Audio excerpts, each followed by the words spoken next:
সেমিফাইনালে ভারত অঙ্কে এখনই বলা যাবে না, তবে সেমিফাইনাল কার্যত নিশ্চিত বলাই যায়। ভারতীয় সময় অনুযায়ী সকালে আফগানদের বিরুদ্ধে অস্ট্রেলিয়া জিতলে ভারত ও অস্ট্রেলিয়া দুদলই সরকারিভাবে সেমিফাইনালে পৌঁছে যাবে। ততক্ষণ কার্যত শব্দটা ব্যবহার করতে হবে। বাংলাদেশের বিরুদ্ধে 50 রানের বিশাল জয়, ব্যাটিং প্যারাডাইসে ফের নজর কাড়লেন জসপ্রীত বুমরা। বাংলাদেশকে 197 রানের টার্গেট দিয়েছিল ভারত। পাওয়ার প্লেতেই বোলিংয়ে হার্দিক।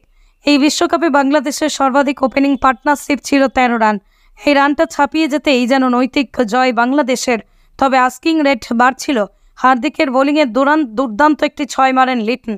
বুমরার বোলিংয়ে আউটসাইড এজ উইকেটের পিছনে এতটাই দ্রুত বল গিয়েছিল। ঋষভ পন্থ টাইমিং মিস করেন। বিশ্বকাপে চোখ ধাঁধানো সব ক্যাচ নেওয়া পন্থের মিসে মুখ ঢাকেন বুমরাও। বোর্ডে বিশাল টার্গেট, তবে বাংলাদেশের ব্যাটারদের দেখে মনে হচ্ছিল ব্যক্তিগত পারফরম্যান্সের নজর। বাংলাদেশ ব্যাটিংয়ে পাওয়ার হিটার হিসেবেই পরিচিত তৌহিদ হৃদয়। বাংলাদেশ ইনিংসের সর্বাধিক স্কোর ক্যাপ্টেন নাজমুল হাসান শান্তের। 1 রানে জীবন পাওয়া কাজে লাগালেন, যদিও হাফ সেঞ্চুরি হয়নি। 16তম ওভারে বুমরা আসতেই আউট। 32 বলে 40 রান করেন শান্ত। নিয়মিত ব্যবধানে উইকেট নিতে থাকায় ভারতের জয় ছিল সময়ের অপেক্ষা। স্পেলের শেষ ওভারে আরও একটা উইকেট বুমরার। 4 ওভারে মাত্র 13 রান দিয়ে 2 উইকেট নেন তিনি।